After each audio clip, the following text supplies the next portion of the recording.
எல்லாம்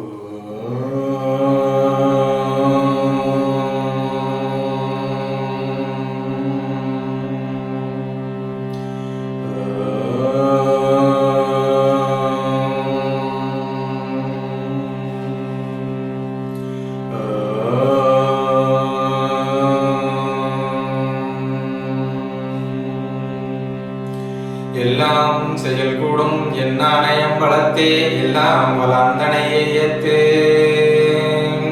திருவாக்கும் செய்கரமும் கைகொட்டும் செஞ்சொல் பெருவாக்கும் பீடும் பெருக்கும் உருவாக்கும் ஆதலால் வானோரும் ஆனை முகத்தானை காதலால் குப்புவர் தம் கை திருவடியும் தண்டையும் சிலம்பும் சிலம்போடுற ஒருவடி வேலும் கடம்பும் தடம்புயம் ஆறிரண்டும் மறுவடிவான வதனங்களாலும் மலர் கண்களும் ஒருவடிவாய் வந்து என் உள்ளம் குளிர குதி கொண்டவே கருணை பொழி திருமுகத்தில் திருநெற்றுமுகமும் கண்டாரை வசப்படுத்த கணிந்த வாயுலகம் பெருமெருதுருவினோடு புறையுலத்தில் பொறுத்தே பின்னகனார் மலர்த்தாள்கள் பிரியாத மனமும் மறுவினகலாத ஞானமே வடிவாம் வளர்துறை செய் சிவஞான மாமுனியின் மலர்த்தாள்கள் ஒரு பொழுதும் நீங்காமலை முதலத்திலும் சிரத்திலும் ஓதிலும் நாவில் என்றும் முன்னே வைத்தே உரைப்போம் யாம் ஓதிய கல்வியும் எம் அறிவும் தாமே பெற வேண்டவர் தந்ததனால் பூமேல் மயில் கோய் அறமே புணர்வீர் நாமேல் நடவீர் நடவீரினையே நாமேல் நடவீர் நடவீரினையே என்னை பவத்தில் சேர அவையெடுத்து என் சித்தத்தை தன்னை வைத்து அருளினாலே தத்துவ சுத்தி செய்து முன்னையா நெட்டிக்கொண்ட மேல்வினை முட்டை தீர்த்து மண்ணில் வென்றமை காத்த மானுட சிவமே போற்றி பூழியர்கோன் வெப்பொழித்த புகழியர்கோன் கடல் போற்றி ஆலிமிசை கல்விதப்பில் அனைத்த பிரானடி போற்றி வாழி திருநாவலூர் வன் தொண்டார் பதம் போற்றி ஊழிமலை திருவாதவூர் திருத்தால் போற்றி போற்றி சைவத்தின் மேல் சமயம் வேறில்லை அதிசா சிவமாம் தெய்வத்தின் மேல் தெய்வம் இல்லனும் நான்மறை செம்பொருள் வாய்மை வைத்த சீர்திரு தேவாரம் திருவாசகம் உய் வைத்தரச் செய்த நால்வர் பொற்றால் என் உயிர் துணையே சிவா திருச்சிற்றம்பலம் தென்னாருடைய சிவனே போற்றி எண்ணாட்டவர்க்கும் இறைவா போற்றி ஏகம்பத்துரை எந்தாய் போற்றி பாவம் பெண்ணொரு ஆனாய் போற்றி குவளை கண்ணே கூரன் காண்க அவளும் தானும் உடனே காண்க. திருச்சிற்றம்பலம் தமிழக அரசின் தமிழ் வளர்ச்சித்துறையின் கீழ் இயங்கும் அரசு நிறுவனமான உலகத் தமிழ் ஆராய்ச்சி நிறுவனத்தின் சன்மார்க்க செம்பொருள் துணிவு உயராக இருக்கையும் நமது சிவம் தொலைக்காட்சியும் இணைந்து நடத்தும் நீங்களும் சைவ சொற்பொழிவாளர்கள் ஆகலாம் என்கின்ற நிகழ்ச்சியில் பேசுவதற்கு அடியேனை ஒரு பொருட்டாக கருதி வாய்ப்பளித்த அனைத்து சான்றோர் பெருமக்களுக்கும் திருவர்களுக்கும் நன்றி கூறி நிகழ்ச்சியை காணுகின்ற அடியார் பெருமக்களின் அனைத்து பெருமக்களின் திருவடிகளையும் தனித்தனியே தொட்டு வணங்கி என் சொற்பொழிவை தொடங்க முற்படுகின்றேன். இந்த அடிநாயனுக்கு வழங்கப்பட்ட தலைப்பு என்னவென்றால் அறஅடியார் அமுதச் செம்மல். அவையார் பிராட்டி என்பவர் கூட ஆரம்பிக்கும் பொழுது ஆத்திச்சொலியில் அறம் செய்ய விரும்பு என்கின்ற வார்த்தைகளை கூறிதான் ஆரம்பிப்பார். அறம் என்றால் நம்முடைய ஒழுக்கமான செயல்களை செய்யக்கூடிய ஒரு நல்ல ஒரு பண்பை வளர்த்து அந்த அந்த அந்த அறத்தினால் வரக்கூடிய பயனையும் அதனுடைய பொருளையும் கொண்டு செயல்களை செய்வதுதான் அறச்செயல். அந்த அறச்செயலை கொண்டு அமுது செய்தல் அந்த மாதிரி செம்மையாக ஒரு செயலை செய்வது என்றால் செம்மையாக செய்கின்ற ஒரு நோக்கில் செய்யப்பட்ட ஒரு அடியாரினுடைய செயல்களை தான் பற்றி இந்த சொற்பொழிவில் நாம் பார்க்கின்றோம். அதாவது அந்த அறடியார் அமுதச் செம்மல் எவ்வாறு செய்தார் என்பதை பற்றியும் மேலும் அவர் எவ்வாறு இருந்தார் என்பதை பற்றியும் இந்த இடத்தில் நம்ம காண்கின்றோம். அறடியார் அமுதச் செம்மல் என்கின்ற தலைப்பில் வரக்கூடிய ஒரு பெருமானார் எவ்வாறு அமுதம் அளித்தார் என்பதை இல்லறத்தோடு இணைந்து நடந்து தன்னுடைய துணைவியாரோடும் கூடியிருந்து அவருடைய உதவியை பெற்றுக்கொண்டு அந்த இல்லறத்தோடு இருந்து கொண்டே நம் அடியார் மக்களுக்கு அமுது அளித்தார் என்கின்றார். மேலும் ஒரு மன்னன் எவ்வாறு இருக்க வேண்டும் என்பது இல்லறத்தோடு நல்லறம் இருந்தால் தான் நம்ம நாடும் செழிக்கும். அதுபோன்ற மன்னன் மக்களுடைய கருத்துக்களை கேட்டு மந்திரியாக இருக்கின்ற அந்த இடத்தில் அவருடைய கருத்துக்கும் அப்புறம் அவருடைய செயல்முறைகளையும் கேட்டு விவாதித்து அதற்கு ஏற்றவாறு அமைந்த அவருடைய இந்த நிகழ்வுகளை நல்லமாக அமைக்க முடியும். இது போன்ற நிகழ்வுகளை அவ்வாறு செய்யப்பட்ட ஒரு அடியாருடைய நிகழ்வு தான் இன்றைய நம்முடைய சொற்பொழிவில் நம்ம பேசுகின்ற ஒரு செயலாகும். மேலும் அந்த அரடியார் எவ்வாறு இருந்தார் என்பதற்கு அதற்கு பயனாக என்ன விளைவு ஏற்பட்டது என்பதற்கு அதற்கு திருத்தொண்ட தொகை நம்பியாண்ட நம்பி சொல்லப்பட்ட கற்பக விருட்சமாக பதவியே அவருக்கு பின்னாடி வழங்கப்பட்டது என்கின்ற ஒரு செய்தியும் உண்டு. ஏனென்றால் ஒரு செயலை எவ்வாறு தொண்டு என்றால் நிறுத்தாமல் செய்து கொண்டிருக்கின்ற ஒரு செயலை அவர் செய்து கொண்டிருந்தார்.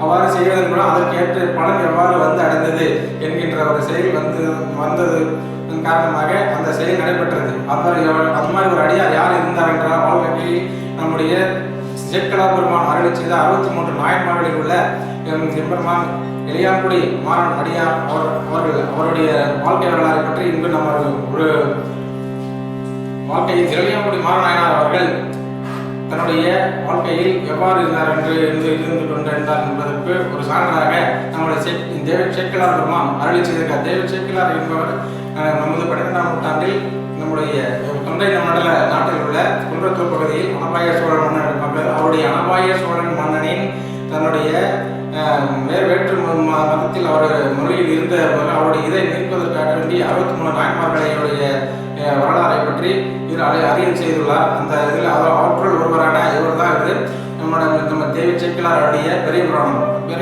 திருத்தொண்டர் தொகையை ஒட்டி அவர் அருளி செய்திருக்கிறார். அந்த திருத்தொண்டர் தொகையை ஒட்டியை இவர் செய்திருந்தால் இது அவருக்கு அந்த நூலுக்கு இட்ட பெயர் திருத்தொண்டர் புராணம் என்றுதான் சேக்கிழார் பெருமான் அவர்கள் கூறினார். ஆனால் பிறகு வந்த மக்கள் இது பெரிய புராணம் நீண்ட ஒரு புராணம் என்பதாக இருப்பதால் அதை புராணம் பெரிய புராணம் என்று வழங்கப்பட்டது பின்னாளில். ஆனால் தெய்வ சேக்கிழார் அவர்கள் இந்த புராண நூலுக்கு ஏற்றப்பட்டது திருத்தொண்டர் புராணம். பிறகு வந்ததால் புராணம் என்றால் கதை என்று சொல்கிறார். முன்பு நடந்த ஒரு செய்தி பின்னாளில் படிப்பதை வரலாறாக மாற்றப்பட்டது என்பதுதான் அவருடைய புராணம். நமது திருவாசகத்தில் மணிவாசகர் அருளி செய்த சிவபுராணம் என்பது சிவபெருமான் எவ்வாறு மக்கள் மீது கொண்டிருந்தார் என்பதை ஒரு புராணமாக வழங்கப்பட்ட ஒரு செயல்முறையாகும். அதாவது பிறகு சிவபுராணத்தில் உள்ள முதல் தலைப்பு என்னவென்று இருக்கும் என்றால் சிவனது அனாதி பழமையான முறைமை அப்படின்ற ஒரு இது இருக்கும். அதுபோன்று முன்பு செய்யப்பட்ட செய்தியானது பிறகு பின்னாளில் வந்த வரலாற்றை கூறுவதுதான் புராணம். அது முன்பு சொல்லப்பட்ட செய்தி இது ஆகும். இந்த பெரிய புராண நூலானது ஒரு பன்முக நூல். இந்த நூல் திருத்தொண்டர் புராணங்களை பற்றி திருத்தொண்டர் அடியார்களுடைய வரலாறை பற்றி கூறுவதனால் இது தொண்டர் புராணம். மேலும் இது ஞான நூல், வாழ்வினுடைய வழிகாட்டு நூல் ஆகும். மேலும் இது நம்ம வழிபாட்டுக்கு எவ்வாறு எடுத்துக்கொண்டு நாம் வாழ வேண்டும் என்பதற்கான சொல்லப்பட்ட செய்திகள் நடக்கிறதா. இது ஒரு மிகவும் ஒரு வழிபாட்டு நூல். மேலும் இது சைவ சித்தாந்த சாத்திரங்களை பற்றிய கருத்துக்களை கூறுவதால் இது ஒரு சைவ சித்தாந்த சாத்திர நூல் என்றும் கூறலாம். இது ஒரு நாயன்மார்களின் உடைய வரலாற்றை கூறுவதால் இது ஒரு வரலாற்று சிறப்புடைய நூல் ஆகும். மேலும் இதில் இலக்கிய சுவைகள் மிகுந்து காணப்படுகின்ற காரணத்தினால் இது ஒரு இலக்கிய நூலாகவும் கருதப்படுகின்றது. இது தேவார பதிகங்களுக்கு மிகவும் தெளிவு உரை விளக்க உரையை கூறுகின்றால் இது ஒரு மிக ஒரு விளக்க உரை கூறுகின்றால் விளக்க விரிவுரை நூலாகவும் கருதப்படுகின்றது. திருத்தொண்டர் புராணம் என்று சொல்லக்கூடிய தெய்வ சேக்கிழார் அவருடைய பெரிய புராணமாகும். இது தெய்வ சேக்கிழார் என்ற புலமை பட்டவங்க இருவருக்கு மட்டும்தான் நம்ம கூறியிருக்கிறார். ஒன்று திருக்குறளை இயற்றிய திருவள்ளுவர் எம்பெருமான் அவருக்கும் அடுத்ததாக கூறப்பட்ட தெய்வ சேக்கிழார் பெருமானுக்கு தான் தெய்வ புலவர் அந்த தன்மையை கூறி சொல்லப்பட்டுள்ளது. இந்த திருத்தொண்டர் புராணத்தில் மிகவும் பெரிய நூலாக கருதப்படுவதால் அதை இரு பெரும் பிரிவுகளாக பிரித்து வருகிறார். அதை 2 காண்டங்களாக பிரித்து உள்ளார்கள். அதை முதலில் திருமலை சர்க்கத்தில் ஆரம்பித்து நமினந்தி அடிகள் வரை புராணம் வரை ஒரு காண்டமாகவும், திருஞான சம்பந்தர் வாழ்க்கை வரலாற்று ஆரம்பித்து நம்பி ஆரூர் வெள்ளையான ஏறிக்கொண்டு மேலே அவருடைய திருக்கையிலாயத்துக்கு செல்கின்ற வரமதி வரையில் 2 காண்டங்களாக பிரிக்கப்பட்டுள்ளது. மேலும் இதில் 13 சருக்கங்களை கொண்டுள்ளது. 13 சருக்கங்களால் திருத்தொண்டர் தொகையில் 11 பாடல்களை பாடப்பட்டிருக்கும். அந்த முதல் அடிகள் வரக்கூடிய அடியாருடைய பெயரிலேயே அந்த சருக்கங்கள் ஒவ்வொன்றும் ஆரம்பிக்கப்பட்டிருக்கும். அது போக மீண்டும் நம்முடைய ஒவ்வொரு கதையும் நம்ம என்ன புராணங்கள் என்றால் மண்ணில் தொடங்கி விண்ணில் முடியக்கூடியதாக இருக்கும். ஆனால் நம்முடைய பெரிய புராணமானது சின்னது கைலாயத்தில் தொடங்கி மீண்டும் கைலாயத்தில் முடியக்கூடிய ஒரு புராணமாக அமைக்கப்பட்டிருக்கும். அதுபோல திருக்கையிலை என்பது அப்புறம் திருக்கையில திருமலை சருக்கம் அந்த அதனுடைய பெயரிலேயே திருமலை சருக்கம் என்கின்ற பெயரில் ஆரம்பிக்கப்பட்டு மீண்டும் வெள்ளாள சருக்கத்தில் இருந்து பெருமான் நம்பியாரவர் வந்து கைலைபதிக்கு செல்லக்கூடியார்கள். அவருடைய சருக்கத்தை சேர்த்து மொத்தம் 11 இது 2 சேர்த்து மொத்தம் 13 சருக்கங்களாக சேர்த்து சேர்க்கலாக திருத்தொண்டபுரம் 13 சருக்கங்களை கொண்டது. இதில் 4286 பாடல்களை கொண்டுள்ளது. அந்த பாடல் ஒவ்வொருவருடைய 63 நாயன்மார்களை பற்றி சொல்லக்கூடிய விரிவுரைத்து சொல்லப்பட்ட செக்கிலார் கூறியது 4286 விருத்தப்பாக்களை கொண்டது. விருத்தப்பாக்கள் என்பது என்னவென்றால் ஒரு பாடலை நாம் சாதாரணமாக படிப்பது போலவும் படிக்கலாம், பிறகு சந்தத்தோடையும் சேர்ந்து பாடலாம். இவரென்றால் உலகலாம் உணர்ந்து ஓதுதற்கு அறியவன் நில உலாவிய நீர்மலி வேணியன் அழகில் சோதியன் அம்பலத்து ஆடுவான் அப்படின்ட்டு விருத்தப்பாடலாகவும் பாடலாம். உலகலாம் உணர்ந்து ஓதுதற்கரியவன் நில உலாவிய நீர்மலி வேணியன் அழகில் சோதியன் அம்பலத்தாடுவான் மலர் சிலம்படி வாழ்த்தி வணங்குவோம் என்று இது மாதிரி சந்தத்துடன் இது போன்ற இன்னும் கொஞ்சம் மிக்க சந்தத்துடன் கூட சேர்ந்து பாடப்படுகின்ற 2 வகைகளையும் பாடக்கூடிய பாடல்களை நம்முடைய சேக்கிழார் பெருமான் அருளி செய்துள்ளார் என்பதை சொல்லிக்கொண்டு மேலும் நம்முடைய இளையான்குடி மாரநாயனார் என்று சொல்லக்கூடிய நம்முடைய நண்பர் நம்முடைய வரலாற்றை தற்பொழுது பார்ப்பதற்கு உள்ளே செல்வோம். இதில் வந்து 440வது பாடலில் இருந்து 446வது பாடல் வரைக்கும் மொத்தம் 27 பாடல்களை நமக்கு அருளி செய்திருக்கிறார். அவருடைய வாழ்க்கை வரலாறு எவ்வாறு மிகவும் மிகுந்த சிறப்புடன் கூறப்பட்டுள்ள ஒரு நூல் தான் அந்த சேக்கிழார் அருளிய திருத்தொண்டர் புராணம். அப்போ அவருடைய சொல்லப்பட்ட ஒரு நூல், அந்த நூல் இந்த திருத்தொண்டர் தொகையில் உள்ளது. முதலில் நடராஜ பெருமானை வணங்குதல், நடராஜ பெருமானை வணங்கி கொண்டு இந்த நூலை அவர் தொடங்குவார்.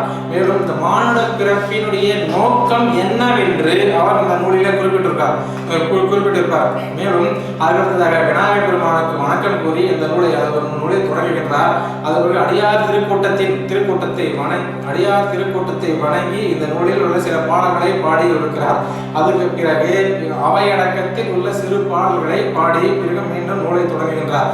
அதற்கு இந்த நூலினுடைய பயன் என்ன என்று இந்த பாடல் பாடப்பட்டதனுடைய பயன் என்ன, இந்த பாடலை ஓதுவதற்கும் நினைப்பதற்கும் சொல்லுவதற்கும் அப்பாற்பட்டு நம்ம விட்டு வடிவம் தாங்கி எம்பெருமான் வந்திருக்கிறார் என்பதை விளக்குவதற்காக தெய்வ சேக்கிழார் பெருமான் ஓராண்டு காலமாக முழுவதுமாக அனபாய சோழனின் அவருடைய அனபாய சோழன் மாற்று மத சிந்தனையை மாற்றி இன்மை பயனுக்கும் மறுமை பயனும் விளங்கி அவருடைய அடியார் பெருமக்களின் திருத்தொண்டர் தொகையோட ஒட்டி சொல்லப்பட்ட இந்த நூல், இந்த சேக்கிழார் பெருமானுடைய நூல் தான் இந்த நூல். அந்த நூலில் எடுக்கப்பட்ட இந்த எளியான் மாறன் குடிமாறன் அடியாருக்கும் அடியர் என்கின்ற அந்த அவருடைய வாழ்க்கை வரலாற்றை சிந்திப்பதற்கான இந்த தருணத்தில் நம்ம இப்ப சொல்லுவோம்.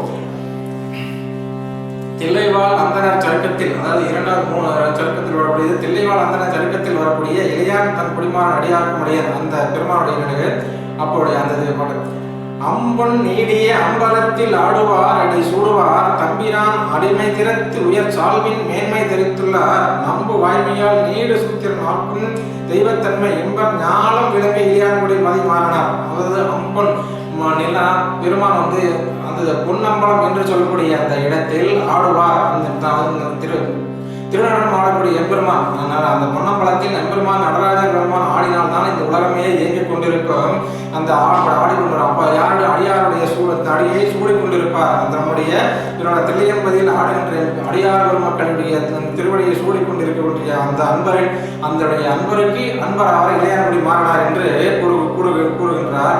யார் வேண்டும் என்றாலும் வருவார் என்பது தோன்றிய யார் என்ற வேளாண்குடியில் அவர் யார் என்றால் இந்த வேளாண்குடி, அதாவது மொத்தம் 4 குடிகள் அந்த காலத்தில் அரசர்கள், அந்தணர்கள், வணிகர்கள், வேளாளர் என்று சொல்லக்கூடிய 4 குலத்தில் தோன்றியவர்கள் மிகவும் சிறப்பாக கூறியிருக்கிறார்கள். ஆவாறு சொல்லப்பட்ட அந்த குலத்தில் நம்முடைய எம்பிரான் இளையான்குடி மாறனார் எந்த குலத்தை சார்ந்தார் என்றால் மிகவும் மேன்மை பொருந்திய வேளாண்குடி, அதாவது செய்த பொருட்டெல்லாம் வேளாண்மை செய்த பொருட்டு என்கின்ற ஒரு கருத்திற்கிணங்க வேளாண்குடியில் பிறப்பதற்கே மிகவும் மிகவும் மிக மிக தவம் செய்து இருக்க வேண்டும் என்கின்ற ஒரு அடிப்படையில் அவர் வந்து வேளாண்குடியில் பிறந்து வாழ்ந்தார். வாழ்ந்து மக்களுக்கு அடியார் மக்களுக்கு அமுது செய்தார் என்ற ஒரு தன்மையையும் ஏரின் மல்கு வளத்தினால் வரும் எல்லை இல்லாதோர் செல்வம். ஏரின் மல்குனா ஏர் என்ற உழவு தொழில் வேளாண்மைக்கு மிகவும் வேளாண் தொழில் என்று சொல்லக்கூடிய இந்த தொழிலுக்கு மிகவும் உழவு தொழில் தான். உழவு தொழில் மூலமாக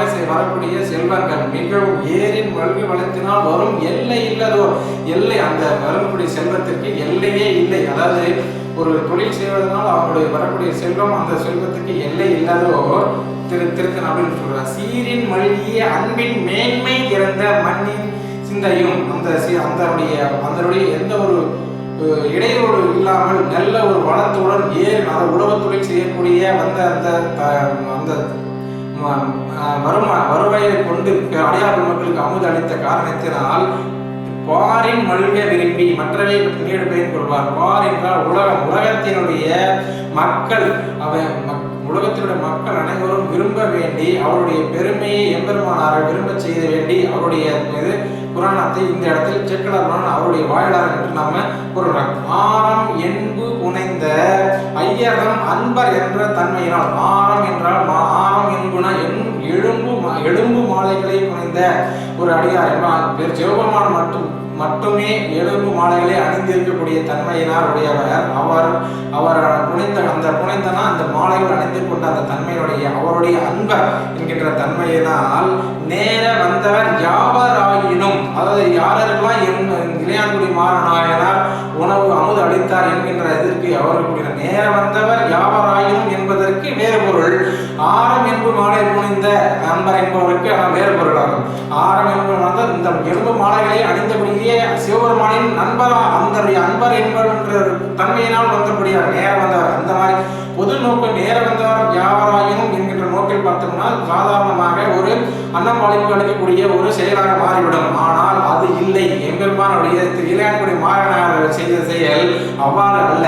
ஆரம் என்பு மாலையை புனைந்த அந்த சிவபெருமானுக்கு அன்பராகிய அவருக்கு அந்த சிவபெருமான அன்பர்களுக்கே அமுது படைத்தார் என்கின்ற ஒரு காரணத்தில் அவ்வளவு அதுதான் அன்னம்பாளிப்பு இருக்கும். மாகேஸ்வர பூஜைக்கும் இரண்டுக்கும் வேறுபாடு உண்டு. என்னவென்றால் அன்னம்பாளிப்பு என்பது சாதாரண மக்களுக்கும் எல்லா மக்களுக்கும் பொதுவாக அளிக்கக்கூடியது. பிறகு ஆனால் இது நம்ம அடியார் பெருமானாகிய இளைஞான் குடிமாறன் அளித்தது மாகேஸ்வர பூஜை. அதாவது அடியார் பெருமானவர்களுக்கு அளிக்கக்கூடிய மாகேஸ்வர பூஜை அவ்வாறு தான் அவர் செய்தார் என்கிறது.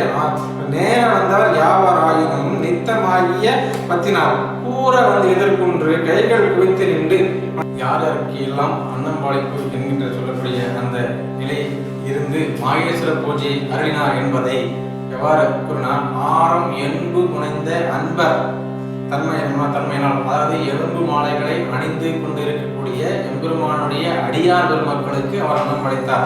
அன்னம்பாளிப்பு என்பது அனைத்து மக்களுக்கும் அழைக்கக்கூடிய ஒன்று. ஆனால் அடியார் பெருமக்களுக்கு அழைக்கக்கூடியது மாகேஸ்வர பூஜையாகும். அதாவது மாகேஸ்வர பூஜைக்கும் அன்னம்பாளிப்புக்கும் வேறு வித்தியாசம் வேணும் என்பதற்காக அவர் சொல்லப்பட்ட ஒரு செயலாகும்.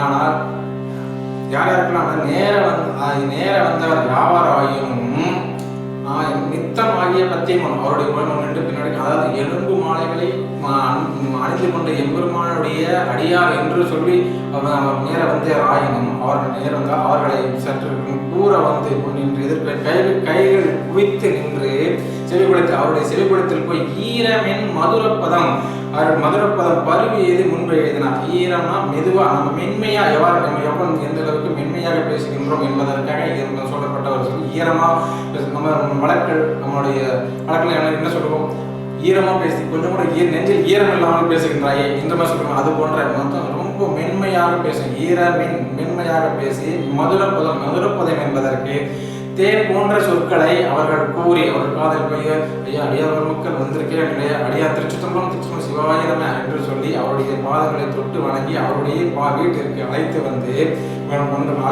அடியார் மக்களுக்கு பூசை செய்து அவர் அன்னம்பாளிப்பு அளித்தார் என்கின்ற செட்டிலாருடைய வாயிலாகவும் அவரை கொண்டு வந்து மனை புகுந்து புலாவுவாதம் விளக்கியே கொண்டு வந்து அவருடைய அழைத்து வந்து ஈரமென் மதுரப்பதமாக பேசி அவரை வீட்டிற்கு அழைத்து வந்து அவரை கொண்டு வந்து மனை புகுந்து குழாவு பாதம் விளக்கி அவர்கள் ஆசனத்தில் நாற்காலில் அமர வைத்து அவருடைய பாதங்களை புனித நீரினால் கழுவி அதற்கு திருமஞ்சனம் ஆட்டி கொண்டு வந்து மனை புகுந்து குலாபாதம் விளக்கி மண்டு காதலின் ஆதனத்திடையே, ஆதனம் என்றால் ஆதன அமர வைத்து ஆதனத்திடையே வைத்து அர்ச்சனை செய்தேன். இந்த மாதங்களால் அவனுடைய பாதங்களை கழுவி அதற்கு மலர்களால் அர்ச்சனை செய்து மண்டு காதல் ஆதனத்திடையே வைச்சார்ச்சனை செய்து உண்டி 4 விதத்தில் 6, அதாவது நம்முடைய உணவானது உண்டு 4 என்ற 4 வகையான விதத்தில் உணவு இருக்குது. உண்பன, தின்பன, பருவன, நக்குவன என்கின்ற 4 வகையை நம்ம சாப்பிடக்கூடிய உணவானது 4 வகையில் உள்ளது. அதான் உண்டி 4 விதத்தில் 6. விதத்தில் 6னா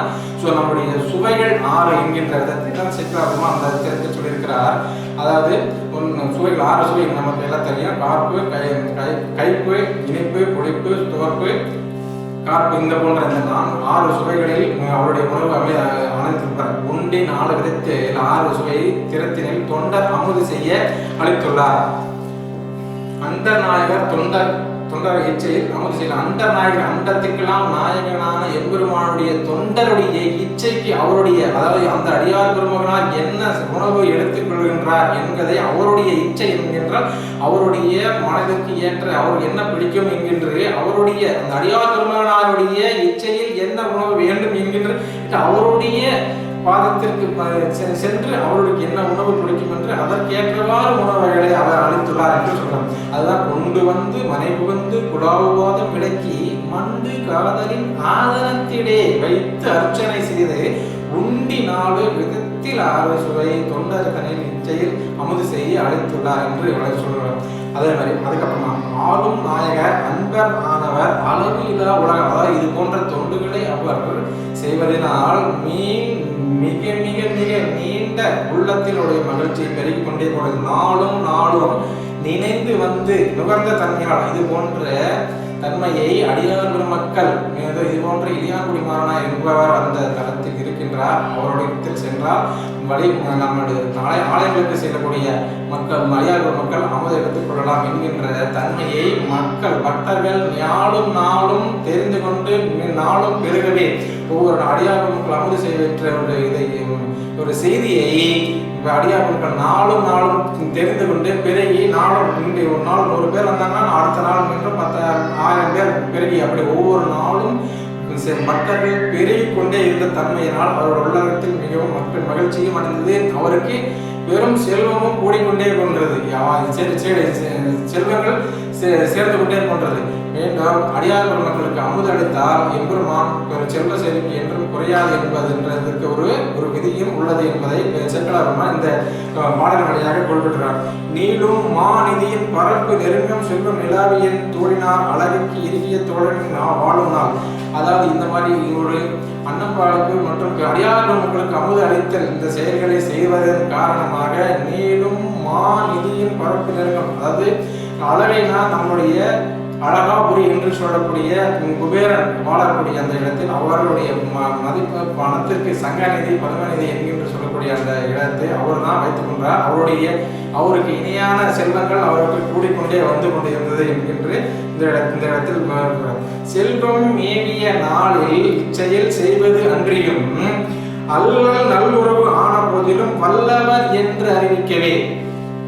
பணம் இருந்தால் நம்மளுக்கு எல்லாருக்கும் அன்னம்பாளுக்கு செய்து விடலாம் என்கின்ற ஒரு குருட்டு எண்ணத்தை நம்ம யாரும் பணம் இருந்தால் நான் கூட எல்லாத்துக்கும் ஒரு 1000 பேருக்கு சாப்பாடு போடுவேன் அப்படி எல்லாராலையும் சொல்ல முடியும். ஆனால் அந்த மாதிரி செயல் எந்த நண்பர் ஆகலை. ஆனால் பணம் நமக்கு இருந்தால் சொல்லலாமே தவிர பணம் நம்முடைய கையில் வந்த பிறகு நம்ம அன்னம்பாளிப்பு செய்வோமா இல்லை வேற செயலை செய்வோமா என்பதை அந்த பணம் வந்த பிறகுதான் சொல்றோம். ஏன்னா செல்வம் என்கின்ற பொருள் இருக்கு, இன்னொரு மறைமுகமான ஒரு பொருள் துன்பம் என்கின்ற ஒரு பொருள். ஆனால் அந்த நம்முடைய தன்மை கிடையாது. அந்த செல்வம் நம்ம கைக்கு வந்து சேர்ந்த பிறகு அந்த துன்பம் என்று நம்முடைய ஆட்கொண்டு அந்த செயலை செய்ய விடாமல் தடுக்கும். ஏனென்றால் நம்முடைய செயல்பாடுகளை மாறாமல் செய்ய தொடங்குவது என்பது இயலாத காரியம். ஏனென்றால் செல்வம் வந்த போதிலும் இந்த போன்ற செயல்களை தொடர்ந்து செய்வது என்பது அவருடைய சிந்தையில் உதிக்கப்பட்ட செயல். ஆனால் செல்வம் வந்த பிறகு தன்னுடைய நிலைப்பாட்டிலிருந்து சிலர் மாறிவிடுவார்கள். ஏனென்றால் செல்வத்தினுடைய அது அந்த நபருடைய குற்றமே அல்ல, செல்வத்தினுடைய குற்றம் செல்வத்துக்கு. ஏனென்றால் அதுக்கு ஒரு துன்பம் என்கின்ற ஒரு பொருளும் மறைந்துள்ளது. அது செல்வம் மேவிய நாளில் இச்செயல் செய்வது அன்றியும் அல்லல் நல்லுறவை துன்பமான வறுமை வந்த போதிலும் வல்லவர் யார் என்பது இளையான்குடி மாறனார் வல்லவர் என்று அறிவிக்க யார் அறிவிக்கணும்? எம்பெருமானாகிய உலகத்திற்கெல்லாம் நாதனாகிய எம்பெருமான் அறிவிக்கவே அவர் முடிவு செய்தார். அப்புறம் அதை முடிவு செய்து மல்லல் நீடிய செல்வம் மெல்ல மறைந்து நாள்தோறும் மாறி வந்து, அதாவது சீக்கிரமா அவருடைய பெருமையை உலகிற்கு உணர்த்த வேண்டும் என்கின்ற ஒரு தன்மையை உலகிற்கு அறிவிக்க வேண்டும் என்று எம்பெருமான் நினைத்த காரணத்தினால் ஒல்லையில் வறுமை பதம் உண்ணினார் தில்லை மண்ணினார். யாருடைய எம்பெருமான தில்லை நடனம் ஆடக்கூடிய எம்பெருமான் நடராஜ பெருமான் சீக்கிரமா, அதாவது அவருடைய ஏற்கனவே பெரும் செல்வங்கள் குவித்துக் கொண்டு அடியார் பெருமக்களுக்கு அமுதளித்த வண்ணத்தில் இருக்கின்றார். அந்த பதத்தை உடனே மாற்றிவிடும். ஏன்னா அது செல்வங்கள் குறைவதற்கு நாட்கள் நடத்த வேண்டும் என்கின்ற நாட்களை அவர் நீட்டிக்கவிடும். ஒல்லையில் வறுமை பதம் வேண்டி உண்ணினார் தில்லை பண்ணினார். அந்த தில்லை நடராஜ பெருமானது சீக்கிரமாக ஒல்லைனா மிக விரைவில் அவருக்கு வறுமை பதத்தை அளித்து அவருடைய பெருமையை உலகிற்கு பறைசாற்ற வேண்டும் என்கின்ற ஒரு எண்ணத்து காரணமாக, அதாவது அடியார் பெருமக்களுக்கு அன்னம் பாலித்தால் செல்வம் குறையாது என்பது ஒரு மிக சொல்லப்பட்ட ஒரு விதி. அந்த விதியே சிறிது தளர்வு உற்று அவருடைய அந்த பதத்தை மாற்றினார். ஒல்லையில் வறுமை பதம் புக உண்ணினார் தில்லை மண்ணினார். எம்பெருமான் தில்லை மண்ணினார் அதுமாறு செய்தார். இன்னவாறு வளம் சுருங்கவும் எம்பினால் இளையான்குடி மன்னன் மனம் சுருங்கல் இன்றி உள்ளன மாறியும், அதாவது இந்த போன்ற செல்வங்கள் குறைந்து போன பொழுதும் இளையான்குடி மன்னன், அதாவது அவர் செல்வ செழிப்போடு இருக்கின்ற பொழுது அவரை மன்னன் என்று குறிப்பிடப்படவில்லை. அவர் செல்வம் குறைந்த பிறகு அவருடைய உள்ளம் அதுவாறு இருக்கின்றது என்பதை தெளிவுபடுத்தினார். இன்னவாறு வளம் சுருங்கிய போதும் எம்பிரான் இளையான்குடி மன்னன் மனம் சுருங்கவில்லை என்பதை மிகவும் தெளிவுபடுத்தி இருக்கின்றார். இந்த இடத்தில் செக்கிலார் அந்த அளவுக்கு நம்மளுக்கு வார்த்தைகளை ஒவ்வொரு செக்கிலார் பெருமான் அருளை செய்திய இந்த ஒவ்வொரு சொல்லும் மிக மிக மிக முக்கியமான மந்திரங்களாக சொல்லப்பட்டது. அந்த அது போன்ற வார்த்தைகள் இருக்கின்றன. தன்னை மாறி இருக்க உள்ள கடல்கள் தக்க கொண்டு முன்னை மாறில் திருப்பேணிக்க முதிர்ந்த கொள்கையாயினார். அது ஏற்கனவே இருந்த செல்வங்கள் எல்லாம் அவருடைய இடத்தில் இருந்து நீங்கி போய்விட்டன. அதற்கு மீண்டும் ஆனால் அவருடைய அவரால் செய்யப்பட்ட அந்த தொண்டை மீண்டும் தொடர்வதற்கான சில தடைகள் இருந்த போதிலும் அவருடைய சில விளைநிலங்களையும் விற்று சில விளைநிலங்களை நம்மளுடைய அடகு வைத்து பொருள் வேண்டி மற்ற இடத்தில் தன்னுடைய நிலத்தை கொண்டு போய் அடகு வைத்தும் என்ன தக்கவாறு செயல்கள் எடுக்க முடியுமோ தம்மிடம் விருப்பனவற்றை மாற்றினா அடகு வைத்து பேக நான் வாங்கிக் கொள்கிறேன் என்கின்ற ஒரு செயல்களை செய்தும் அடியார்களுக்கு அமல் செய்து கொண்டே வந்தார். மற்ற அவர் செயல் இன்ன தன்மையினாக அயனான பெருமாள், அதாவது பிரம்மனும் மாலும் தெரியாது, அதாவது அவங்க இருவரும் அவர் யார் என்று அறிவதற்காக ஏனம் என்று சொல்லக்கூடிய பன்றியாகவும் திருமால் அன்னப்பறவையும் யானம் என்கின்ற சொல்லக்கூடிய அன்னப்பறவையாகவும் பன்றியாகவும் இருவரும் சேர்ந்து அவரை அறிய முடியாத தன்மையினால் அந்த தன்மையுடைய எம்பெருமான் இவரை தேடி வருகின்றார். எவ்வாறு வருகின்றார் என்றால் பெற்றம் ஊர்வது இன்றியும், பெற்றம் என்றால் நம்முடைய இடப வாகனத்தில் எம்பெருமான் எழுந்து அருள்வார் இல்லவா, அந்த பெற்றம் ஊர்வது இன்றியும், ஏன்னா அந்த இடப வாகனத்தில் சென்றால் எம்பெருமான் தான் இடப வாகனத்தில் வந்திருப்பார் என்கின்ற இளையான்குடி மாறன தெரிந்து கொள்வார். அதற்காக எம்பெருமான் சேக்கிலார் பெருமான் வார்த்தைகளை விளையாடி மிகவும் தெளிவாக சொல்லியிருக்கிறார். பெற்றம் ஊர்வது இன்றியும், ஏன்னா அவர் போனது யாருக்கும் தெரியாம அவர் தனியா போறாராம். எம்பெருமான் தனியா அவருடைய போயிட்டு என்ன பெற்றம் ஊர்வது இன்றியும் பேதையாளுடன் இன்றி, பேதையாள்னா அவருடைய துணைவியாராகி எம்பெருமாட்டியாரி அவருடைய தாய் அன்பு என்பது மிகவும் பிள்ளைகளுக்கு சோதனை கொடுத்தால் அதை தாங்கிக் கொள்ளக்கூடிய நிலைமை இருக்காது. ஏனென்றால் எவ்வாறு என்றால் தாய் ஒரு மகன் வெளியில எங்காவது சென்று வீட்டுக்கு ஒரு இரவு 10 மணிக்கு வருகிறான் என்றால் அவனுடைய இரவு உணவு எடுத்துக்கொண்டானா இல்லையா என்பதை அடிச்சு விடுவோம். அன்று உணவு இல்லை என்றாலோ அவனை அழைத்து இரவு உணவு எடுத்துக்கொண்டா என்று கேட்கும்போது எது மகன் என்ன சொன்னா உடனே அதுக்கு சரியான பதில் கூட அவர் சொல்ல மாட்டார். இருந்தாலும் நீங்க சாப்பிட்டியா இல்லையா அப்படின்றது கேட்டு அந்த சாப்பிடவில்லை என்றால் சிறிதளவு ஏனும் உணவை தயார் செய்து இரவு 10 மணிக்கு மேலே என்றாலும் அவரிடம் கொடுத்து அவர்கள் சாப்பிட்ட பிறகு படுத்தால்தான் அந்த தாய் உள்ளத்திற்கு உறக்கம் வரும். இல்லை என்றால் அவர்கள் உறங்காமல் அவர்கள் தவித்துக் கொண்டிருப்பார். அதுதான் தாய் உள்ளம் என்று குறிப்பிடுகின்றார். தாய் உள்ளம் அது போன்ற தாயை ஒரு அடியார் பெருமக்களை போய் நம்ம அவருடைய ஆனால் பெருமான் வந்து வருவது வந்து அவருடைய அறியாத பெருமையை உலகிற்கு அறிவிக்க வேண்டும் என்கின்ற நோக்கில் தான் வருவார். ஆனால் தாய் அன்பு அவரை சோதிப்பார் என்கின்ற நோக்கில் அந்த சீக்கிரம் அவருடைய வெளிப்படுத்தி விடுவார் என்பதற்காக பேதையாளாகிய உமாதேவியாரை விட்டு அவர் மட்டும் தனியாக செல்கின்றார். நற்றத்தவர் வேடமே ஒரு ஞானம் என்றால் உலகம், இந்த உலகம் உயர்த்திட வேண்டி அவர்களே சென்று கொண்டிருக்கின்றார்.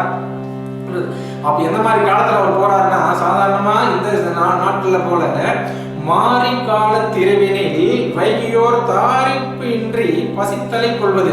மாறி காலம் என்பது மிகவும் மழை பொழியக்கூடிய ஒரு காலம். மாறி கால திரவினில் வைகியோர் தாரிப்பு இன்றி எந்த ஒரு ஆதரவும் இல்லாமல், அதை ஏற்கனவே சொல்வது போல இடப்பு வாகனமும் இன்றி உமயமயமும் இன்றி அவர் மட்டும் தனியா எப்படி பசித்தலை கொள்வது. ஐயா, அதாவது அன்னம்பாளிப்பு அளிக்கின்ற இடத்தில் போய் அவர்கிட்ட ஐயா பசிக்குது அப்படின்னு சொல்லி அவர் போறார். அந்த மாதிரி தாரிப்பு இன்றி பசித்தலை கொள்வது போல, அது மாதிரி கொள்வது போல அப்படின்னு சொல்லுகின்றார். பாலித்து இல்லம் அடைந்த பின் ஐயா இங்க இளையான்குடி மாறனாங்க ஐயா வீடு எங்க இருக்குன்னு அவர் போய் தெரியாத மாதிரி அவர்கிட்ட அது எம்பெருமான் தேடி அவருடைய பேரை அவர் உச்சரிக்க வேண்டும், அவருடைய வாயால் சொல்ல வேண்டும் என்கின்ற காரணத்தினால் அவருடைய ஏற்கனவே இருந்த செல்வங்கள் குறைந்த காரணத்தினால் அவரை ஒரு ஓரமாக ஒரு வீட்டில் தனியாக இருக்கின்ற பொழுது அந்த வீட்டிற்கு சென்று இளையான்குடி மாறனார் இருக்கக்கூடிய இடம் இதுதானா அப்படின்னு போய் கேட்கிறார். கேட்டு வேலைத்தாரான், அதாவது வேலைத்தனா தேன் பொருந்திய கூடை மலர்களை அணிந்து கொடுக்கின்ற அந்த இருக்கிற அவரை வந்து விருந்து எதிர்கொண்டார். அவர் போய் அவரை வரவேற்று நான் அடியந்தார் இளையான்குடி மாறனா ஐயா அப்படின்னு வர வைத்து அவரை அந்த இடத்தில் வரவேற்று மகிழ்ந்தார் என்று சொல்லுகிறார்.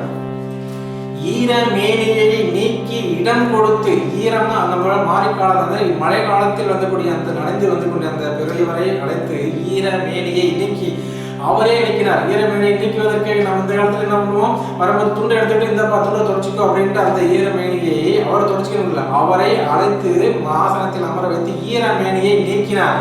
ஆற இன்னமுது ஊட்டுவதற்கு ஆசைகள் அவருக்கு எப்படி வந்தபடி அடியார் மக்களை அழைத்து வந்து அவருடைய ஆசனத்தில் அமர வைத்து அவருடைய ஏற்கனவே வழியில் நடந்து வந்து கொண்ட அந்த ஈரத்தை முழுமையாக நீக்கி அவரை ஆசீர்வாதம் நீக்கி அவருக்கு என்ன ஆற இன்னமுது ஏற்கனவே நம்ம சொல்லப்பட்ட அந்த அறுசுவை உணவு அவர்களுக்கு ஊட்டுவதற்கு ஆசையால். ஆனால் இருக்கக்கூடிய இதனுடைய வறுமை பதம் யாருக்கு பெருமானுக்கு தெரியும், அவங்களுக்கு மட்டும்தான் தெரியும். ஆனால் இருக்கிறது அந்த அவருக்கு ஆற இன்னமுது ஊட்டுவதற்கு ஆசையால் தார மாதரை நோக்கி அவருடைய மனைவியாரை நோக்கி தபோதன தீரவே பசித்துள்ள, தபோதனா தவம் இருக்கக்கூடிய தீரவே பசித்து செய்வது வந்துள்ளார். அவருக்கு நாம் என்ன செய்வது என்று அவரை நோக்கி வினவுகின்றார்.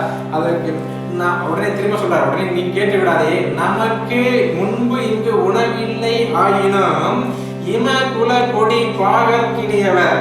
இமகுல கொடி என்பவர் உமையம்மையை குறிக்கக்கூடிய சொல். இமயமலையை கொடியாக கொண்ட பாகர், அதான் பாகன்னா உமையம்மையோட பாகனாயார் எம்பெருமான், எம்பெருமானுடைய அன்பர் என்று வந்திருக்கிறார். நமக்கு இங்கு உணவில்லை ஆயினும் அந்த எம்பெருமானுடைய தோழனார் வந்து இருக்கிறார். அவருக்கு நமக்கு என்ன பண்றது அப்படிங்கிறது, தமக்கு நாம் இன்னடிச்சு தகவல நமக்கு சாப்பிட்றதுக்கே இங்க ஒண்ணும் இல்லை வந்து கூடிய இருக்கிறது.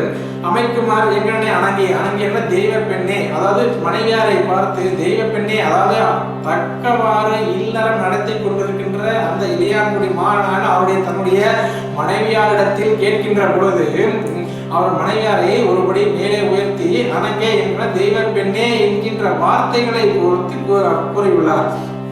உடனே பிறகு மாது கூறுகள் மற்ற ஒன்றும் காணிலே ஏதிலாரும் நீ தருவாரில்லை. நாம் என்ன அம்மை புராடி அவங்களுடைய கேட்கும் பொழுது யாரும் எந்த ஒரு விதமும் எனக்கு தெரியல. மாது அம்மையாக கூறுவாள், வழியில் வந்து போய் வேற வாங்கறதுக்கும் ஏதிலாரும் தருவார் நீ இல்லை. எல்லார்ட்டையும் வாங்கியாச்சு. நம்ம போய் போன அடியார் வரும்போது தான் அந்த அடியார் பக்கத்து வீட்டில் போய் வாங்கிட்டு வந்தோம். இந்த அடியார் வரும்போது இந்த வீட்டில் போய் ஒருபடி அரிசி வாங்கிட்டு வந்து அமுதாக்கி அவங்களுக்கு படைத்து விட்டோம். அதனால் மாது கூறுகள் ஏதிலாரும் இனி தருவார் இல்லை. போதும் வெயிடம் போம் இடம் வேறில்லை. நம்ம திருப்பி இந்த மாதிரி இடத்துக்கு நம்ம போகக்கூடிய இடமும் வேறு இல்லை. ஏனென்றால் இப்படி அந்த இடமானது நடுராத்திரி நினைவுகளில் நம்ம போகக்கூடிய நேரமும் இல்லை. ஏன்னா அதனுடைய வந்தவர் பெருமான் வந்து நேரம் வந்து நடு இரவில் நடுநிசை என்று சொல்லக்கூடிய அந்த இரவில் வந்திருக்கிறார். அதனால இதுக்கு எல்லாம் இந்த செயல் நடைபெறக்கூடிய நான் என்ன தீவினை செய்தேன் என்கிறவனே அப்படின்னு பெருமானை நோக்கி ஏறக்குடி மாணவன் மனைவியார் தன்னை நொந்து கொண்டிருக்கிறார் அப்படின்னு செல்லல் நீங்க பகல் வித்திய சென்னல் மல்லல் நேர் முளைவாரி கூட வந்தார். செல்லல்னா துன்பம். இந்த துன்பம் நமக்கு நீங்க வேண்டும் என்றால் ஒரே ஒரு உபாயம் ஒன்று உள்ளது என்கின்ற அம்மையார் கூற, காலையில் நீங்கள் அதாவது உழவர் பெருமக்கள் எவ்வாறென்றால் தனக்கு உணவு இல்லை ஆயினும் விடைநெல்லை ஒருபொழுதும் விலைக்கு விற்க மாட்டார்கள். ஒன்று. இரண்டாவது, விடைநெல்லை நம்ம உழவர் பெருமக்கள் விடைநெல்லை மிகவும் கண்ணும் கருத்துமாக வைத்து அது முதல்ல விளைந்த நெல்லை எடுத்து தனியாக விளைச்சல் உழவுக்கு வைத்து விட்டு தான் விதை நெல் என்று சொல்லுவாங்க. அந்த விதை நெல்லை எடுத்து வைத்து விட்டு பிறகுதான் அடுத்து சாப்பாட்டுக்கு கொண்டு வருவாங்க. அதுபடி போன்ற அந்த விதை நெல்லை கொண்டு காலையில் சென்னல் நீங்க பகல் வித்திய சென்னல் காலையில தான் கொண்டு போய் இந்த விதை நெல்லை நாற்றங்கால் என்று சொல்லக்கூடிய அந்த நாற்றங்காலிலிருந்து விதை வைத்து போட்டிருக்காரு. மல்லல் நீர் முளைவாரி போன அந்த விதை நெல்லை நீங்கள் மெல்லவே சென்று அந்த நீரை கொண்டு வந்தால் வல்லவாறு அமுது ஆக்களும் ஆக்கும் அப்படின்னு சொல்றார்.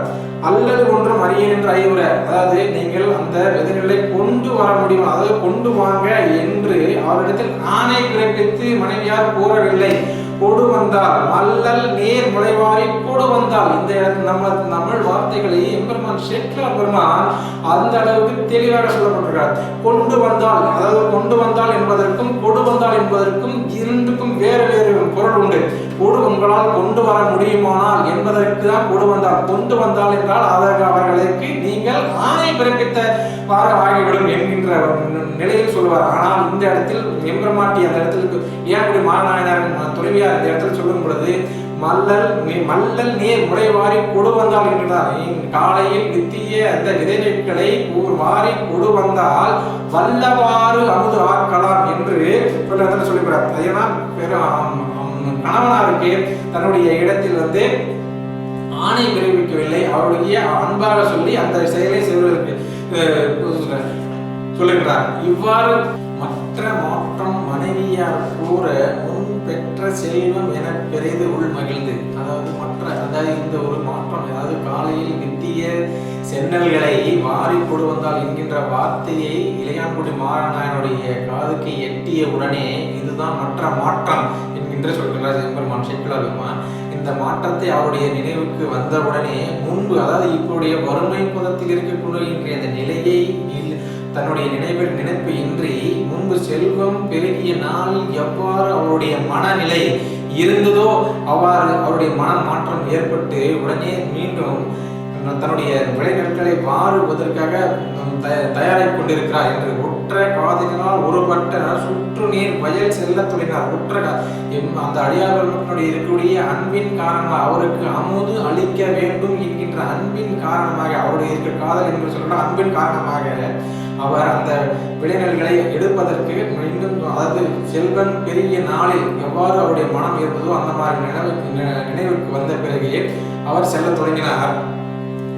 பெருகுவானம் பிறங்க மழை பொழிந்து அருகு நாப்பன் அறை கண்கொள்தான். பெருகுனம் வானம் மிகவும் வெளியில் மழை மிக்கவாறு பொழிந்து கொண்டிருக்கிறது. வெளியில் வானத்திற்கும் கண்களுக்கும் இடையில் மிக மிக மிக கருமையான அந்தலை இருட்டு. ஏன்னா வந்த நேரம் நடுமிசி என்று சொல்லக்கூடிய நள்ளிரவு. அந்த இடத்தில் அருகு நாப்பன் என்கின்ற சொல்லுக்கு நம்முடைய சேக்கிழார் பெருமான் சைவ சித்தாந்த கருத்தைகளையும் அவர்களுடைய திருவருட் பயனில் நாப்பன் என்கின்ற சொல்லை மோபதி சொன்னார் ஒரு இடத்தில் சொல்லியிருப்பார். எவ்வாறு என்றால் சிவய நம என்கின்ற இடத்தில் திருவருள் எந்த இடத்தில் சிகரத்திற்கும் மகரத்திற்கும் இடையில் இல்லை, சிகரத்திற்கும் மகரத்திற்கும் இடையில் எகரம் வந்தால்தான் அந்த இடத்தில் இன்ப நிலையை உயிரினுடைய இன்ப நிலையை அடையும் என்கின்ற கருத்துக்களை சொல்லியிருப்பார்.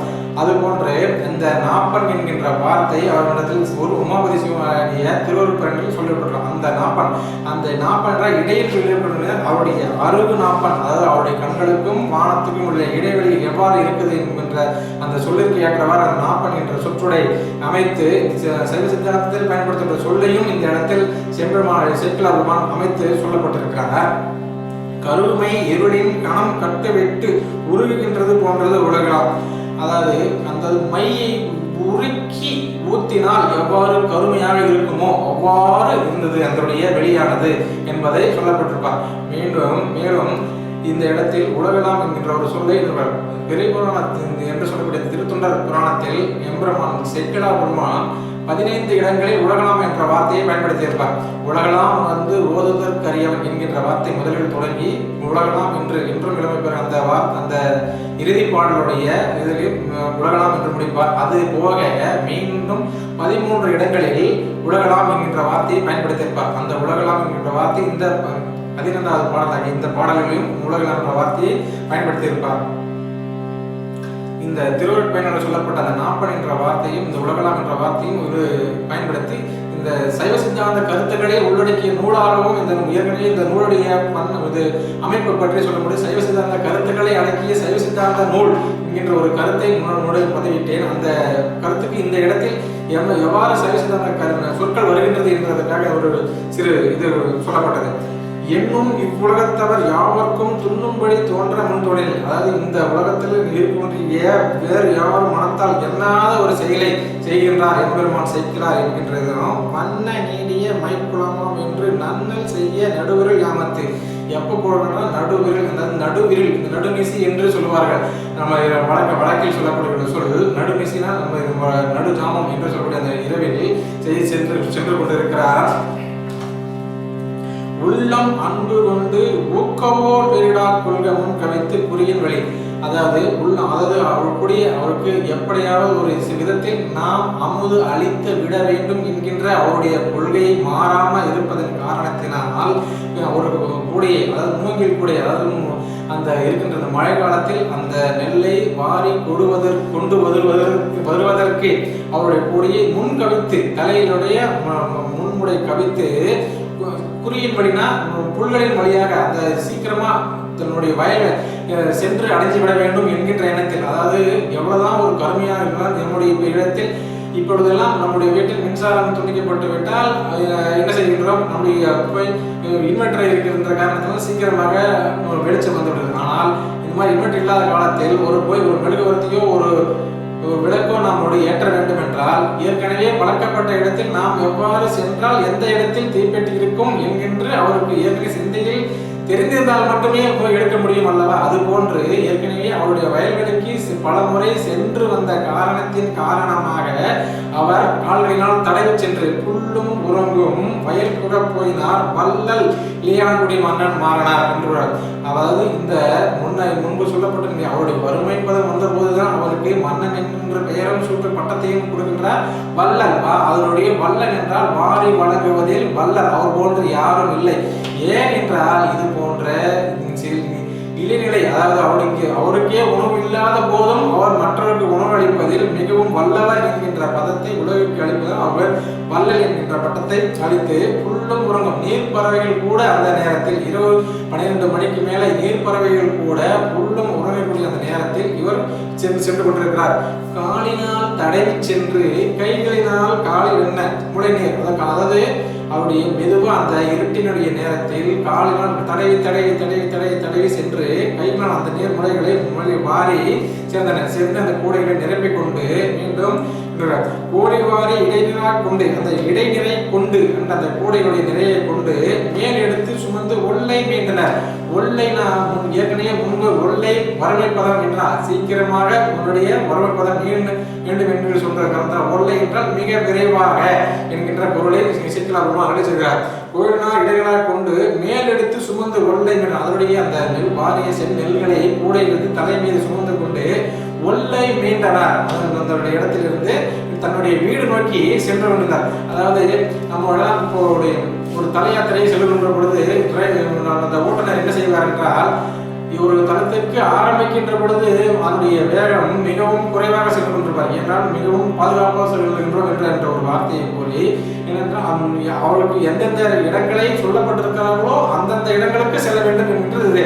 ஆனால் அந்த சொல்லப்பட்ட இடங்களை பார்த்து விட்டால் பிறகு அவர் என்ன பண்ணுவாங்க, நம்முடைய ஆசையின் பெருமான் மீது இருக்கிற பற்றின் காரணமாகவும் ஆசையின் காரணமாகவும் இன்னொரு தளத்தை பார்த்துவிட்டால் இந்த பயணத்தினுடைய முழுப்பை இன்னொரு அருளை நாம் வாங்கி விடலாம் என்கின்ற பெருமக்கள் நம்மளை கேட்பார்கள். அதற்கு இடம் தராமல் அவர் என்ன மெதுவாக போகும்பொழுது செல்வார். ஆனால் மீண்டும் அவர் வீடு திரும்புகின்ற செயல் என்பது மிகவும் வண்டி வேகமாக ஓடி வரும். அது போன்றது அதே அந்த நிலையிலேயே எம்பெருமான் தனக்கு தேவையான செல்வங்கள் நாம் எடுத்துக்கொண்டோம், அதை கொண்டு போய் பெருமானுடைய அடியாரனை அவருக்கு அமுது அளித்து விட வேண்டுமே என்ற எண்ணத்தில் ஒல்லை மீண்டனர். அந்த ஒல்லைனா மிகவும் விரைவாக தன்னுடைய இல்லத்தை நோக்கி வந்துவிட்டார் என்கின்ற இசைக்கலார் தெளிவாக சொல்லியிருக்கார்.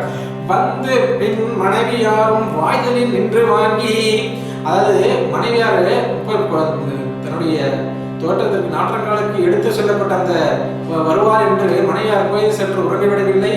அவர் வரட்டும் என்கின்ற ஓய்வெடுத்து வரவில்லை.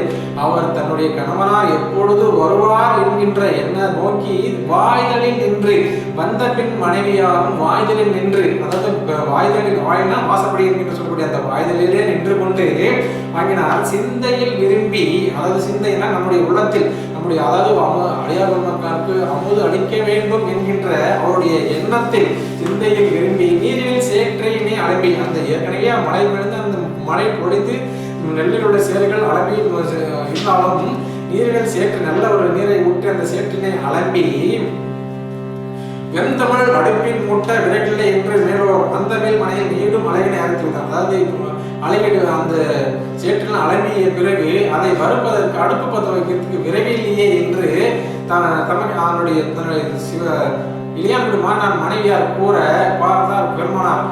இந்த இடத்தில் பார்த்தோம்னா நமக்கு சைவ சித்தாந்த கருத்துக்கள் மீண்டும் இரண்டு உள்ளது. தன்னுடைய விளைய நெல்லானிய செந்நெல்லை அவர் வாரும் பொழுது அவருக்கு விதிக்கப்பட்ட அந்த ஆகாமியம் அறப்பட்டு விடுகின்றது. பிறகு அந்த அடுப்பு மூட்டுவதற்கு விறகு இல்லை என்று தன்னுடைய மனைவியார் கூறுகின்ற பொழுது அவருக்கு இன்றைய ஆகாமிய சஞ்சித வினைகளை மறுபட்டு விடுகின்றது என்கின்ற ஒரு செயலை இந்த இடத்தில் நுட்பமாக சிக்கலாவரமாக வைத்துள்ளார். இது இவ்வாறு இருக்கின்ற பொழுது பிறகு ஒரு அழகினை மூங்கில் தன்னுடைய அழகான கூரைகளை நீட்டிக் கொண்டிருந்த அந்த மூங்கிலை அடுத்து வீழ்த்துகின்றார். முறித்து அவை அடுப்பின் மாட்டி முளைவித்து பதமுன் கொள்ள வறுத்து பின் அரிசியாக்கி வாக்கிய உலையில் செய்து, அதாவது வெட்டி வீழ்த்திய அந்த மூங்கில்களை உடைச்சி அடுப்பில் மூட்டி அந்த சென்னல்களை வறுத்து மிகவும் பதமாக உரலில் போட்டு குத்தி அவற்றை அரிசி ஆக்குகின்றார். அரிசி ஆக்கி அது உலையில் போட்டு அரிசி ஆக்குகின்றார். வெறுப்பில் இன்னடிசில் ஆக்கிமே படு கற்பின் மிக்கார் கருக்கினை என்ன செய்வோம் என்று எழுதினார்.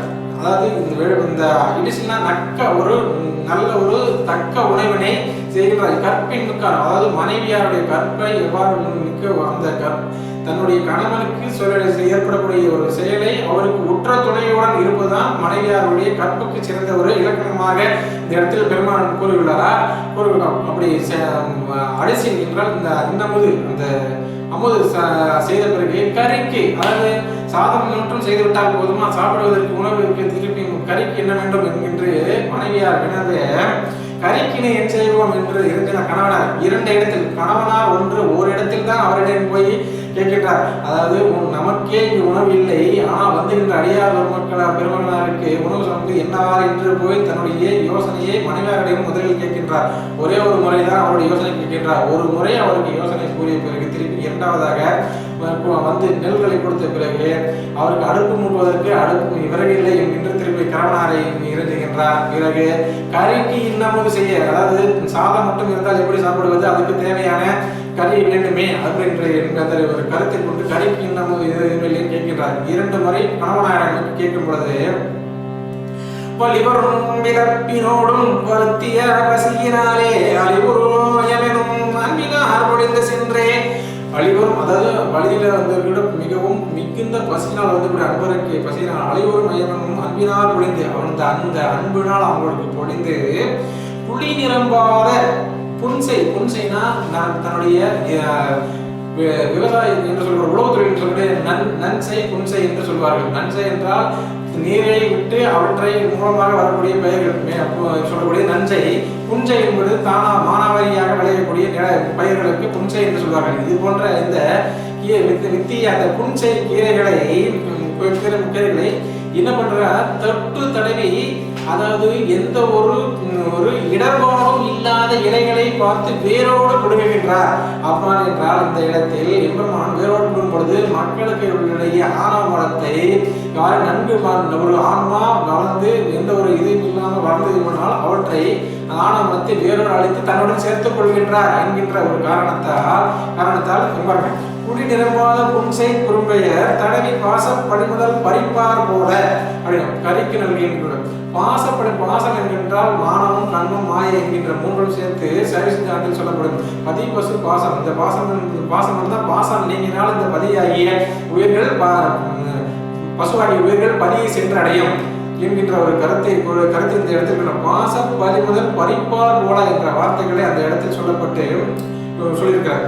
அது போன்ற இந்த நிலைகளை கொண்டு வந்து மனைவியார்கிட்ட கொடுக்கிறார். மனைவியார் கொடுணர் தந்த மணமகள் கரிகள் ஆய்ந்து புனலிழந்த கல்வி தக்க புனித பாத்திரத்தை, அதாவது நம்முடைய இளையானுடைய மாமனார் வீட்டில் இருக்கக்கூடிய புனித பாத்திரம், அதாவது ஏற்கனவே பாத்திரங்கள் மிகவும் கழுவி புனிதமாக இருக்கின்றது. அதாவது மனைவியார் கொடுணர் என்றால் கணவனார் தன்னுடைய கொண்டு வந்து கொடுத்த அந்த கறிகளை கொண்டு வந்து அவற்றை நல்ல ஒரு புனித பாத்திரத்தில் இட்டு கழுவுகிறார். கழுவிட்டு வினையால் வேறு வேறு கரியமுது ஆக்கப்பட்ட நினைவுகள் குறை நேர்த்து திருவமுது அமைத்து நின்று மனைவியார்கள் கொண்டாந்து கொடுத்த பிறகு தண்டு வேலையும் கீரை வேலையும் வகை வகையாக ஏற்கனவே அவர்கள் 6 சுவையுடைய உணவையும் 4 வகையுடைய உணவையும் செய்து அவர்களுடைய அந்த பக்குவப்பட்ட கைகளினால் இந்த கீரைகளை தண்டு தனியாகவும் இலைகள் தனியாகவும் மாற்றி அவற்றை தனியாக பிரித்து அவற்றை ஒவ்வொரு அமுதாக செய்து முடிக்கின்றார். கணவனார் செய்து முடிச்ச பிறகு கணவனார் தன்மை நோக்கி கரியமுது ஆன காட்டி, கணவனார் நம்முடைய பார்க்குமாறு கரியமுது முடிஞ்சு எல்லாம் சமைத்து முடிச்ச பிறகு கரியமுது ஆன காட்டி இணை இல்லாதவரை ஈண்டமுது செய்ய, அதாவது இருக்கிறவர் யாரு? எம்பெருமானுடைய அடியார். அந்த எம்பெருமானுடைய அடியார் அதற்கு இணை யாரும் இல்லை. எம்பெருமானுக்கு இணை யார் இந்த உலகத்தில் யாராவது இதுவரை இருப்பாங்களே, ஆனால் இதுவரைக்கும் யாரும் இல்லை. அந்த இணை இல்லாதவரை ஈண்டமுது உண்ண செய்வோம் என்று செய்விப்போம் என்று கரியமுது, அந்த ஏற்கனவே நம்ம கரியமுது எல்லாம் செய்து முடித்து விட்டோம் என்கின்ற அந்த இதை காட்டி இணை இல்லாதவரை ஈண்டமுது செய்விக்க வேண்டும் என்று உணர்வினால் உணர்வா, அதாவது எம்பெருமான நம்ம உணர்வினால் மட்டும்தான் உணர முடியும். அதாவது இன்றைய காலகட்டத்தில் எனக்கு கடவுளை கண்ணில் நேராக காட்டு, அப்பொழுதுதான் நான் நம்புவேன் என்கின்ற கேட்கின்றவர்கள் பலர் உண்டு. அவர்கள் அப்படிப்பட்ட இந்த காலத்தில் உணர்வினால் உணர்த்த காட்டி, அந்த மாதிரி உணர்த்த ஒருவரை உணர்த்த வேண்டி, அப்படி உணர்த்தவுடன் அணைய முன் சென்று அங்கு அவர் துயில் அகற்றொற்றார். அணையமும் அவருடன் போய் 2 பேரும் கணவன் மனைவியராக இருவரும் சேர்ந்து போய் தம்பதிகளாக போயிட்டு ஐயா பெருமானே உணவு அமுது செய்து விட்டோம் என்று தாங்கள் துயில் அகல வேண்டும் என்கின்ற விதத்தில் துயில் அகற்றார். அழுத்திய இடருள் நீங்கி அடியேன் உய்ய என்பால், அதாவது அழுத்திய இடர்னா எனக்கு ஏற்பட்ட இந்த இடர், எனக்கு அடியார் பெருமகனாருக்கு உணவு அளிக்கக்கூடிய ஒரு இந்த சிறு இடராகி இந்த இடர்பட்டு நீங்கி அடியேனை உய்ய, என்னுடைய இந்த செயல் மூலம் என்னுடைய உய்ய வேண்டும் என்று எழுந்தருள் பெரிய ஏண்டோ அமுது உண்ண அருள்க என்றேன். எழுந்தருள் பெரியோய் வந்திருக்கிறது எம்பெருமானுடைய அன்பராகின்ற காரணத்தினால் எழுந்தருள் பெரியோய்னா நம்முடைய எம்பெருமானுடைய அன்பராக நீங்க எழுந்திருந்து எங்களுக்கு அமுது செய்து அருள் கொடுக்க வேண்டும் என்கின்ற போய் வினவுகின்றார். அந்த இடத்தில் தொலம்பனார் உரைத்த போதில் சோதியாய் எழுந்து தோன்ற சிறுநரு மனையாரும் தொண்டரும் திகைத்து நின்றனர். தொலம்பனார் உரைத்த போது ஏற்கனவே தன்னுடைய பெருமான் அந்த இடத்தில் இருந்து கொண்டு படுத்துக்கொண்டு அந்த இருக்கிறார், படுத்துக்கொண்டு தூங்குகிறார் என்றுதான் மற்ற மக்களுக்கோ மற்ற பார்க்கிறவர்களுக்கோ தெரியும். ஆனால் எம்பெருமான் இங்கு என்ன நடக்கிறது என்பதை சிந்தையில் நினைத்துக் கொண்டு இருக்கின்ற பொழுது இவர் தாங்கள் இளையானுடைய மாறனாரும் அவருடைய மனைவியாரும் சென்று அந்த இடத்தில் அவருடைய அழைக்கின்ற பொழுது தொழும்பனா உரைத்த போதில் சோதியாய் எழுந்து தோன்ற, அதாவது ஒரு படுத்துக் கொண்டிருந்த ஒரு பெருமான் சோதியாய் 6 அடி சோதியாய் எழுந்து தோன்ற மிகவும் பிரமித்து போயிட்டார்கள். இருவரும் கணவனாரும் மனைவியாரும் சிறுநர் மனைவியாரும் தொண்டரும் திகைத்து நின்றார். அதாவது யாரோ இறைவனுடைய மாமனார் வீட்டிற்கு ஒரு அன்பர் வந்தார். அவருடைய உண்பதற்காக வந்தவர் திடீரென்று சோதியை வைத்தார் என்றால் அக்கம் பக்கத்தில் உள்ளவர்கள் எந்த மாதிரி சொல்வார்கள் என்று பக்கத்தில் பேசுவார்கள் என்று தெரியும். திகைத்து நின்றனர். இருவரும் திகைத்து நின்றார். மாலையற்கு அரியநாதன் வடிவுனா சோதியாக மால் என்று சொல்லக்கூடிய திருமாலுக்கும் அயன் என்று சொல்லக்கூடிய பிரம்மாவுக்கும் தன்னுடைய நிலையை காட்டாத அரியநாதன், அவருடைய எம்பெருமான் அரியநாதன் வடிவனா சோதியாக சாலவே மயங்குவார்க்கு சங்கரன் மகிழ்ந்தேன். அதாவது திருமாலுக்கும் அயனாகிய பிரம்மாவுக்கும் தன்னுடைய நிலையை முழுமையாக காட்டாத அந்த சங்கரன் தன்னுடைய உயிர்களுக்கு அருளை வழங்கக்கூடிய சங்கரன் தன் மகிழ்ந்த அவங்க இருவரும் மகிழ்ந்த வேண்டும் என்று ஏலவார் குழல் தன்னோடு இடவ வாகனனாய் தோன்றி வருகின்ற பொழுது எம்பெருமான் தனியாக வந்தார் என்று முன்புள்ள பாட்டில் கூறுகின்றார். இப்பொழுது ஏலவார் குழலால் தன்னோடு அந்த உமையமையும் தன்னோடு இடப வாகனமாக தோன்றினார். இடப வாகனம் என்று சொல்லக்கூடிய இந்த வாகனத்தில் வந்து சீலமார் பூசை தன் தொண்டர் தன்மை நோக்கி சீலம் தான் ஒழுக்கம் என்று சொல்றேன். மிகவும் ஒழுக்கமாக உலகத்தில் மூலமாக வரக்கூடிய வருமானத்தை கொண்டு அடியார் பெருமக்களுக்கு அமுது அளித்த காரணத்தினால் அந்த சீலமார் பூசை செய்த தொண்டர் தம்மை நோக்கி தொண்டர் என்றால் நம்மளுக்கு அடைமொழி கொடுத்து திருத்தொண்டர் எம்பெருமானுக்கு தொண்டு செய்யக்கூடியதனால் அவர் திருத்தொண்டர் என்று நோக்கி அவருடைய அதாவது நீண்ட வாசனை கூந்தலுடைய எம்பெருமாட்டியுடன் உமாதேவியுடன் இடவ வாகனத்தில் எழுந்தருளி அவர்களுக்கு அந்த ஒழுக்கமுடன் மாகேஸ்வர பூசை என்று சொல்லக்கூடிய இந்த பெருமாள் 2 பேர் நோக்கி காட்சி கொடுத்த பிறகு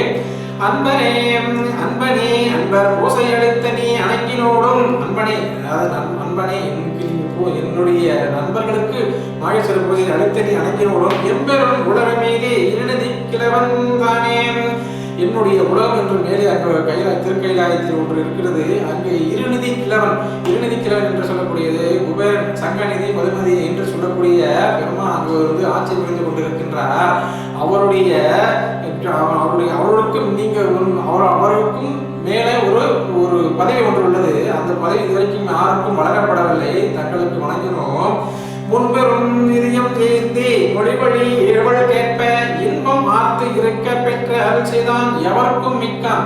அதாவது இந்த மாதிரி ஒரு கட்டளை ஒரு ஆர்டரை அவர் பிறப்பிக்கின்றார் என்றால் அவருக்கு அதுக்கெல்லாம் வந்து மீண்டும் குறுக்கீடு செய்கிறார்கள். யாரும் அதுக்கு குறுக்கீடு செய்ய எவருக்கும் மிக்கான் எம்பெருமான் சொல்லப்பட்ட வார்த்தைகள் யாருக்கும் அதை தடை சொல்ல முடியாத அளவுக்கு அந்த ஒரு மிகவும் மிக்க சொல்லாக வேண்டும் என்பதற்கு முன்பெரும் நிதியம் ஏந்தி மொழிவழி ஏவல் கேட்ப குபேரன் என்று சொல்லக்கூடிய சங்கநிதி பதுமநிதி கையாள கொண்டிருக்கக்கூடிய குபேரன் உன்னுடைய மொழிவழி ஏவல், அதாவது உன்னுடைய பேச்சை கேட்டு யாருக்கு பணம் அளிக்க வேண்டும் என்கின்ற ஒரு நிதியை அந்த மொழிவழி உன்னுடைய யோசனை கேட்ட பிறகுதான் மற்றவர்களுக்கு அவர் கொடுக்க வேண்டும் என்கின்ற பதவி ஆகிய தலைவர் அந்த குபேரனுக்கும் தலைவனான பதவியை உனக்கு தந்தோம் அப்படின்னு சொல்லி அதாவது சொல்லிட்டு யார் இன்பமாக்கும் எம்பெருமானுடைய அவருடைய சொல் வந்து யாருக்கும் மிக்கானது. அந்த அவருடைய சொல் போட்டால் மீண்டும் யாரும் அதற்கு மறுப்பு தெரிவிக்க முடியாது என்ற வகையை சொல்லிவிட்டு செல்கின்றார்.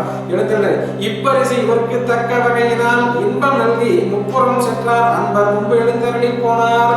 இந்த பரிசு ஏன் என்றால் இவர் அடியார் மக்களுக்கு அமுது அளித்த காரணத்தின் காரணமாக இவருக்கு வழங்கப்பட்ட இந்த பரிசு அப்படி என்று சொல்லி அவர் முன் எழுந்தருளி போனார் என்று சென்றார்.